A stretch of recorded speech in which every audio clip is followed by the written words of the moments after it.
Hello guys, నమస్తే అందరికీ. ఈరోజు మరొక ఏసీ సర్వీస్ వీడియోతో మీ ముందుకు వచ్చాం. ఈరోజు తిరుచానూరు నుంచి ఒక కస్టమర్ ఏసీ రీఇన్స్టాలేషన్ సర్వీస్ కోసం కాల్ చేశారు. మా టీం వెంటనే లొకేషన్కి స్టార్ట్ అయ్యి వెళ్ళిపోయారు. ఏసీని డిస్మాంటిల్ చేసి ఏసీని ఇన్స్పెక్ట్ చేస్తే డస్ట్ అండ్ డర్ట్తో ఉండడం వల్ల వాటర్ వాష్ చేశారు. ఆ తర్వాత బ్లోయర్తో అన్ని నీట్ అండ్ క్లీన్గా డ్రై చేసి రీఇన్స్టాలేషన్ వేరే రూమ్కి స్టార్ట్ చేశారు. మా సర్వీసెస్లో స్పెషల్ డిస్కౌంట్స్ ఉండడంతో కస్టమర్ ఎలక్ట్రీషియన్ సర్వీసెస్ కూడా కావాలన్నారు.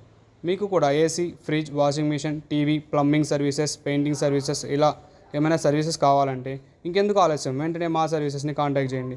తిరుపతిలో ఉన్న మీ ఫ్రెండ్స్కి ఈ రీల్ షేర్ చేసి, ట్యాగ్ చేసి, కమెంట్ చేసి షేర్ చేయండి, సపోర్ట్ చేయండి. Tata, bye bye.